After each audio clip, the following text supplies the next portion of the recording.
Perjalanan masa kampung berubah.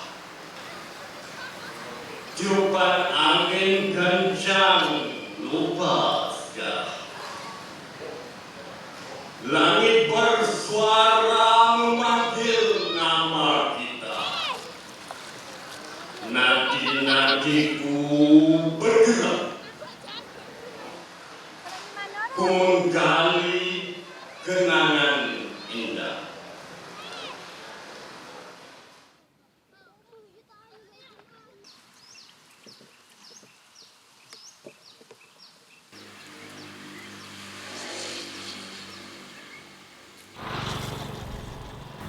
ตำบลบางเก่าเนี่ยเป็นตำบลซึ่งเป็นหมู่บ้านหนึ่งของตำบลปะเสยวบางเก่าเนี่ยชาวบ้านตามพื้นที่ในบริเวณ3จังหวัดนี้เขาเรียกชื่อตรงนี้ว่ามะงาแบซึ่งบางเก่าเนี่ยเริ่ม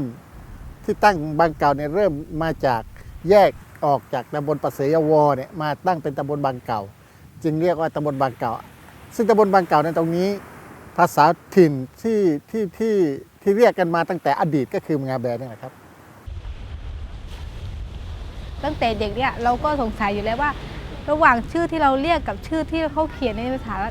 ในราชการในหนังสืออะไรต่างๆในสำเนาทะเบียนบ้านคำบัตรประชาชนของเราอ่ะทำไมมันเขียนคือบางเก่าแต่เราเรียกว่าเมืองอาแบ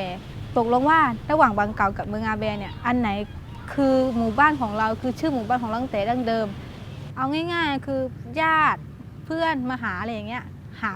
คำว่าเมืองอาแบไม่เจอเพราะว่าป้ายมันเขียนว่าบางเก่ามันก็เป็นจุดหนึ่งจุดเล็กๆเองนะคะแต่ว่า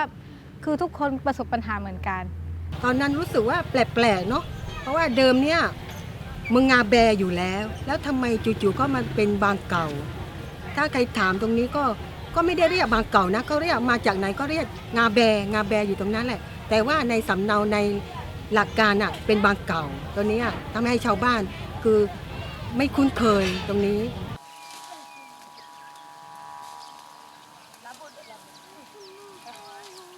คือมี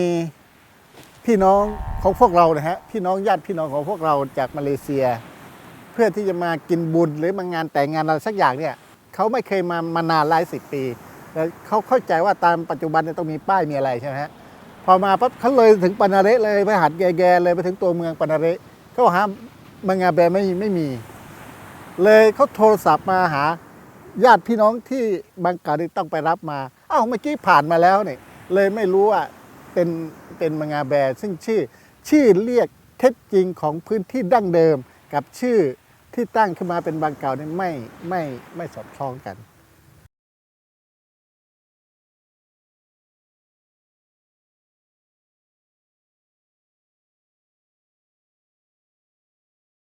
Ya silahnya dia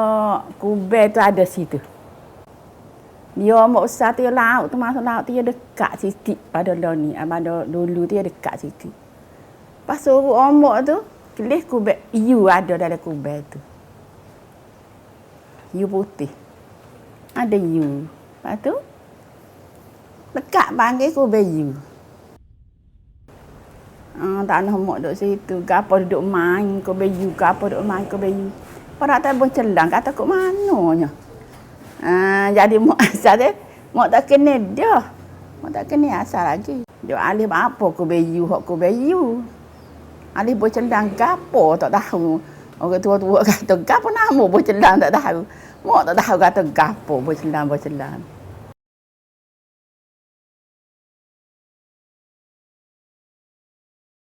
ปี 2547 อยู่ๆเนี่ยปรากฏว่าทางกระทรวงอนุมัติมาออกชื่อบึงฉลามชื่อหมู่บ้านน่ะชื่อหมู่บ้านเขาก็ไม่ได้ทำประชาคมอ่ะไม่ได้บอกว่าชื่อหมู่บ้านนี่ชื่ออะไรเขาไม่ได้ถามแล้วอยู่ๆก็ทางมหาดไทยอนุมัติเป็นชื่อบึงฉลามทุกอย่างนะเวลาชาวบ้านเขาจะคุยเขาจะบอกเขาจะไม่เรียกบึงฉลามเขาเรียกมันไปกูเบยูนี่ทำอะไรก็ฟังกูเบยูกับกูบูจะพูดคำว่ากูเบยูไม่ได้พูดในเรื่องบึงฉลามก็คือเป็นทางการฮะทางการเขาเรียกบึงฉลามแต่ว่าชาวบ้านยังเรียกกูเบยูอยู่ Dulu ni kan kampung kita tak ada lagi. Tak ada. Kampung kita tak ada lagi. Mau makan di hotel, makan di hopi habis juga. Nah, tu barulah bawa ke mana. Mana tu dulu ni semua hotel molek ni Hotel tu setara mana tu tak wallah alam lah dia tak cerita. apabila lawas Tapi dia mau cerita je. Lebih kurang 3 bulan habis makan saja. 3 bulan. 3 bulan. 3 bulan dah. Tak nak pada api. 3 bulan dah. Ambil pergi duduk wak guna tanpa izin tu panggil khianat. Jadi tak kenalah kita. Lama-lama teh ngem dulu-dulu tua teh ngem baru je. Anh lấy ra jadi pamai ni. Kalau apa dia kata pamai lah apa budak orang muda lah orang budak itu. Kalau umur 20 dok tu dok pamai jadi. Apa dulu teh ngem tua-tua teh ngem gimana-mana pun teh ngem. คือความอะไรความสำนึกนะ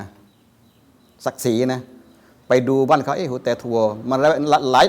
หลายบ้านนะที่เป็นโฮเทลเป็นป่าโฮเทลทัวร์โฮเทลยินโลโฮเทลบราเงทั้งหมดเขาก็ยังใช้ของเดิมอยู่แล้วทำไมของเราเกิดเปลี่ยนอย่างนี้แล้วที่แปลกที่สุดแล้วใครเปลี่ยนถึงวันนี้ก็ยังหาไม่เจอยังหาตัวคนที่ชัดเจนไม่รู้ว่าใครเปลี่ยนให้เป็นป่าไม้อย่างนี้ก็ในตอนนั้นไม่มีใครที่รู้เรื่องในเรื่องระเบียบก็ดีอ่านการพูดภาษาไทยก็ไม่พูดไม่ได้ก็เลยนิ่งเฉยว่ารู้แต่ป่าไม้เขาป่าไม้เนี่ยเป็นโฮเทลนะเข้าใจอย่างนั้นแหละ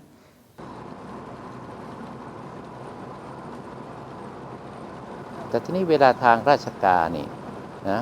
ที่มาทำถนนหนทางใหม่ด้วยความหวังดีเวลาจะขึ้นป้ายชื่อท่านไม่ได้ทำการบ้านไม่ได้สอบถามประชาคมไม่ได้สอบถามคนในพื้นที่ว่าเขียนยังไงหมายถึงอะไรให้มันชัดเจนเพราะฉะนั้นสิ่งเหล่านี้คือปัญหาที่มันเกิดขึ้นตั้ง50 กว่าปีที่แล้วนะครับมันทำให้เกิดขึ้นเป็นคาราคาซัง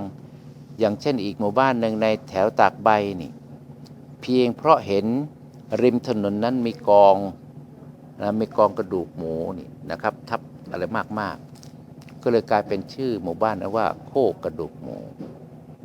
ทั้งพื้นที่หมู่บ้านตรงนั้นมุสลิม 100%แล้วที่นี่บ้านเขาไม่ใช่โคกกระดูกหมู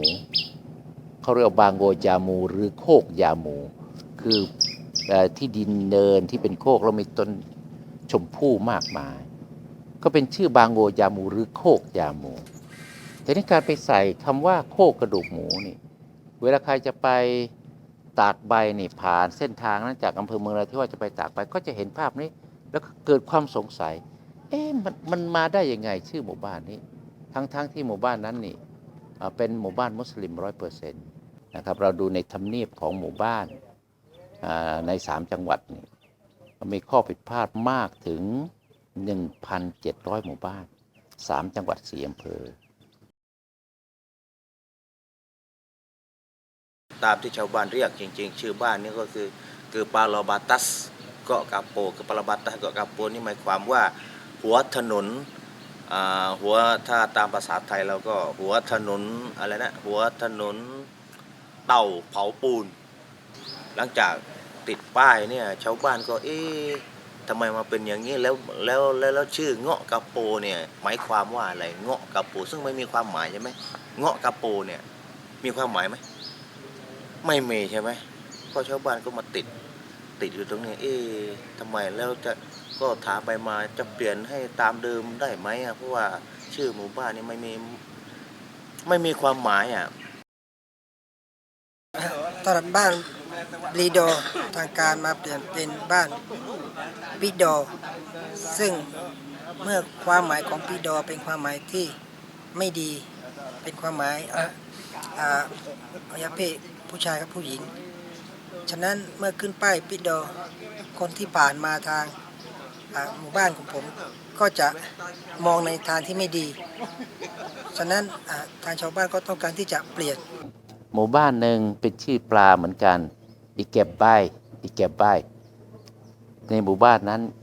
เวลาทำถนนขึ้นมาเมื่อ50 ปีที่แล้วนี่ก็ขึ้นป้ายว่าบ้านใบบ้านนี้คนพูดไม่ได้ทั้งหมู่บ้าน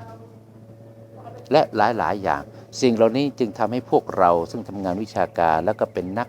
กิจกรรมนักวิจัยที่เดินทางไปมาในปัตตานีนราธิวาสเราก็มาปรึกษาหรือว่าเราจะต้องหาทางช่วยคืนชื่อหมู่บ้านเหล่านี้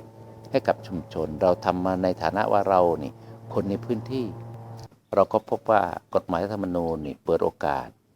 ให้เรารักษาอัตลักษณ์สิทธิชุมชนดั้งเดิม ซึ่งมีเรื่องภาษาเรื่องวิถีชีวิตเรื่องภูมิปัญญาทุกอย่างจารีตประเพณีนะครับเรื่องประวัติศาสตร์และทีนี้พอเรามาดูเรื่องชื่อบ้านนามเมืองนี่กฎระเบียบของกระทรวงมหาดไทยก็ชัดเจนว่าชื่ออะไรที่มันไม่สุภาพชื่ออะไรที่จะนำมาสู่ความไม่เป็นสิริมงคลและหลายๆอย่างชาวบ้านสามารถที่จะรวมตัวประชุมหารือแล้วก็มีหลักมีฐานในเรื่องของประวัติศาสตร์ชุมชนในเรื่องของการทำประชาคมที่เป็นเอกภาพว่าต้องการเปลี่ยนชื่อแล้วก็เสนอให้กับหน่วยรัฐที่เข้าดูแลมีขั้นตอนพอทำเสร็จสับเรียบร้อยนี่ทุกคนเซ็นชื่อกันแล้วก็คณะกรรมการหมู่บ้านนี่ก็จะนำเรื่องของประชาคมเหล่านี้นะฮะยื่นให้กับประธานสภาอบต.เพื่อเปิดสมัยประชุมวาระการเปลี่ยนชื่อบ้างแล้วก็ทางสภาอบต.เขาก็จะดูวาระการประชุมเขาสมัยสามัญหรือวิสามัญเพื่อดำเนินการสิ่งเหล่านี้เมื่อสภาอบต.ประชุมเสร็จสับเรียบร้อยเป็นมติก็จะส่งไปยังที่กรมการปกครองของอำเภอนะครับพอไปอยู่ที่อำเภอเสร็จเนี่ยอำเภอพิจารณาอาจจะใช้เวลาสักระยะหนึ่งก็จะส่งต่อไปยังจังหวัดเรื่องนี้ส่งต่อไปยังจังหวัดซึ่งระบบของราชการก็มีการประทับตรารับเรื่องแล้วก็หนังสือออกไปอะไรต่างๆเหล่านี้ไปถึงจังหวัดก็ไปที่ฝ่ายปกครองของจังหวัดนะครับแล้วทางจังหวัดนี่ก็จะส่งต่อไปยังกรมการปกครองของมหาดไทยนี่คือบันไดที่ต้องเป็นไปตามกฎเกณฑ์ของระเบียบกฎหมายบ้านเมืองผมว่าในความรู้สึกนะผมว่าน่าจะไม่มีการต่อต้านเพราะเขาตามความสมัครใจของคนในพื้นที่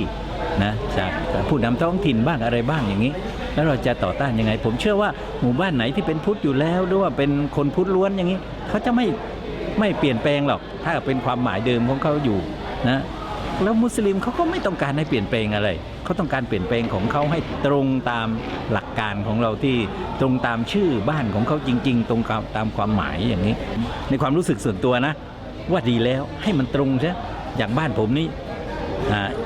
เมื่อกี้มะหุดแล้วทีนี้มะรวดอย่างบ้านผมนี่ถาม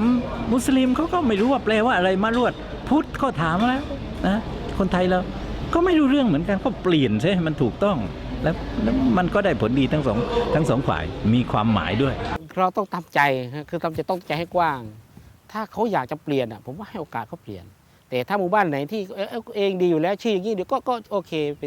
ป็นโอกาสถ้าเขาไม่เปลี่ยนก็ไม่เป็นไรแต่ถ้าหมู่บ้านไหนที่ต้องการเปลี่ยนแปลงถ้าติดปัญหาที่ว่ารัฐเจ้าหน้าที่ของรัฐยังไม่ให้โอกาสเขาไม่ให้ความร่วมมืออย่างเช่นเจ้าที่ปกครองบอกว่าคุณไปเปลี่ยนทำไมชื่ออย่างนี้อยู่แล้วดีอยู่แล้วก็ไม่เป็นอย่าไปให้เป็นข้อกังขาหรือข้อกำแพงกั้นสิ่งที่เขาอยากจะได้เพราะว่าถ้าเขาอยากจะทำโอเคเลยแต่ขอให้เป็นความต้องการของประชาชนจริงๆนะไม่ใช่ว่าระดับแกนนำต้องการประชาชนจริงๆไม่ต้องการแล้วมันเกิดปัญหาขึ้นมาขัดแย้งแต่ถ้าทางสองฝ่ายหรือทุกภาคส่วนเปลี่ยนแล้วไม่เป็นไรก็ให้เขาเปลี่ยนไปเถอะแต่ให้เกิดกระบวนการอยากจะได้คือหนึ่งพยายามทำยังไงให้เกิดความร่วมมือและความสามัคคีกันอย่าให้เกิดความแตกแยกก็แล้วกัน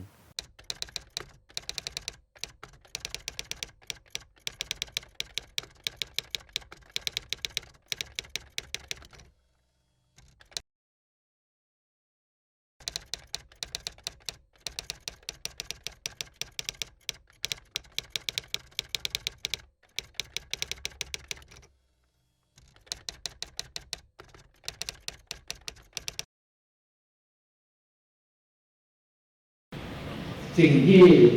ต้องรับฟังแล้วก็ไม่น่าเชื่อเลยว่าภาษาเนี่ยโดยเฉพาะภาษามลายูโดยเฉพาะการเปลี่ยนชื่อหมู่บ้านเป็นหัวข้อใหญ่ที่เกิดความคับแค้นที่เกิดความไม่พอใจผมก็บอกว่าสำหรับประเทศไทยวันนี้เขียนในมติครม.เลยนะในรัฐบาลนี้ที่ผมจำได้ในมติครม.บอกว่าขอให้ป้ายถนนหนทางป้ายหมู่บ้านป้ายสถานที่ราชการอย่างน้อยต้องมี3 ภาษา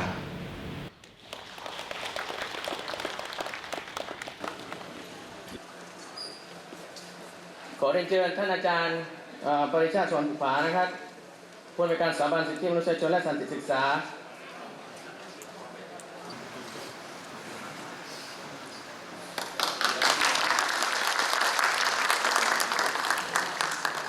นิรันดร์วุฒิเนยนะครับหรืออายอดงนะครับเยอะอะไรทุกสีบางตัวบางแกที่เรา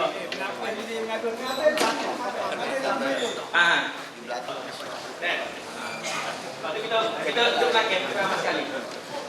Apa tadi? Lepas tu belajar tu kita.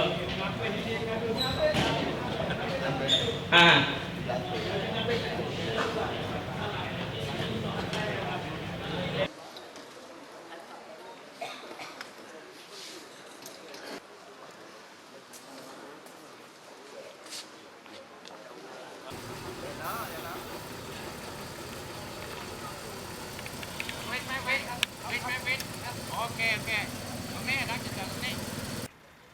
ป้ายเนี่ยเป็นเรื่องการบอกประวัติการเกิดของหมู่บ้านการอยู่ร่วมกันรู้จักบรรพบุรุษรู้จักคนยุคแรกที่มาบุกเบิกและเขาอยู่ร่วมกันยังไงในเรื่องการจัดทรัพยากรที่แวดล้อมในหมู่บ้านเรื่องที่นาเรื่องพลุเรื่องภูเขาเรื่องชายทะเลซึ่งมันเกี่ยวข้องในทรัพยากรต่างๆบอกถึงความภาคภูมิใจมันมีประวัติความเป็นมาของคนในชุมชนในหมู่บ้านนั้นๆ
รู้สึกว่าตื่นเต้นบางคนก็นอนไม่หลับคือตื่นแต่เช้าเลยบางที6 โมง 5 โมงกว่านี่ก็ตื่นกันมาแล้วกันเพราะว่าเมื่อคืนเขาจัดงานถึงประมาณเที่ยงคืนก็กลับไปนอนกันแล้วก็ส่วนตี 3ก็มากันจัดกันอีกทีหนึ่งก็คืองานก็คือเริ่มเย็นขึ้นตั้งแต่ตี 3พอมาเจอจริงเฮ้ยมันยิ่งใหญ่มากเพราะว่าแบบทุกเพศทุกวัยมาร่วมขบวนพาเหรดที่ว่าไม่เคยเกิดขึ้นมาก่อนตั้งแต่เด็กเล็กเดินขบวนพาเหรดกันจนถึงผู้สูงอายุก็นั่ง3 ล้อกันมาอะไรอย่างเงี้ยรู้สึกว่ามันความรู้สึกความภูมิใจในส่วนหนึ่งที่เราเป็นส่วนหนึ่งในโครงการนี้อะค่ะมีส่วนร่วมในโครงการนี้รู้สึกว่าเราเป็นส่วนหนึ่งนะเราเป็นเด็กวัยรุ่นคนหนึ่งที่สามารถที่ทำให้ผู้ใหญ่เนี่ยมีรอยยิ้มขึ้นมาใหม่ได้ที่เขาไม่เคยคิดไม่เคยฝันว่าเขามีความพยายามที่จะเปลี่ยนแปลงชื่อหมู่บ้านแล้วครั้งแต่ว่าไม่สำเร็จแล้วก็เราในช่วงอายุของเราก็ไม่คิดว่ามันจะสำเร็จเหมือนกันตื้นตันมากเลยมันเกินคำว่าดีใจไปแล้วอ่ะมันปลาบปลื้มมันตื้นตันเลยอย่างเงี้ย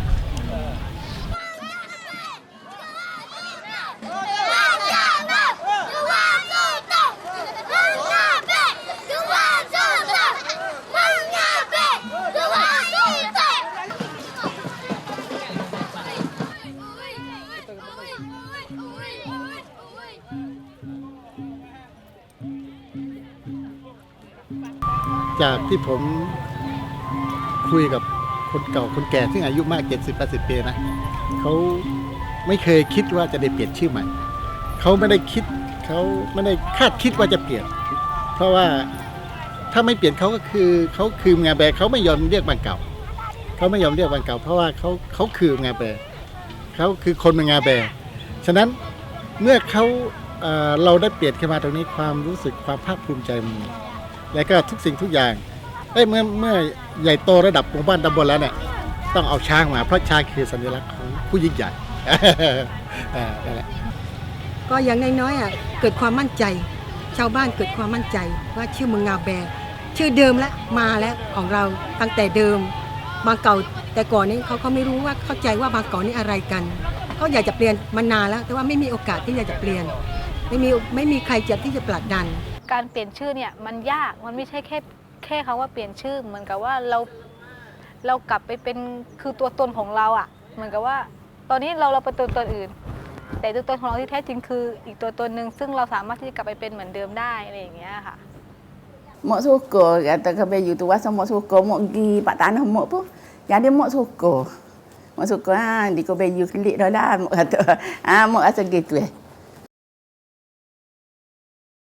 ในเรื่องของภูมินามในเรื่องของชื่อบ้านนามเมืองนะถือว่าเป็นหัวใจนะฮะของการอยู่ในสังคมอย่างมีเกียรติแล้วก็มีศักดิ์ศรีและเราก็พอทราบข้อมูลว่าประเด็นเหล่านี้มันไม่ได้เกิดเฉพาะ3จังหวัดชายแดนภาคใต้นะครับเราไปภาคเหนือเราไปภาคอีสานหลายส่วนนี่ทั้งประเทศมีปัญหาเหล่านี้นะครับมีคำที่นักปราชญ์บอกว่า bahasa jiwa bangsa bahasa คือภาษาคือวิญญาณของชาติพันธุ์ bahasa jiwa คือวิญญาณ bangsa คือชาติภาษาคือวิญญาณของชาติพันธุ์ถ้าภาษาหายไปชาติพันธุ์ก็จะสูญสิ้นไป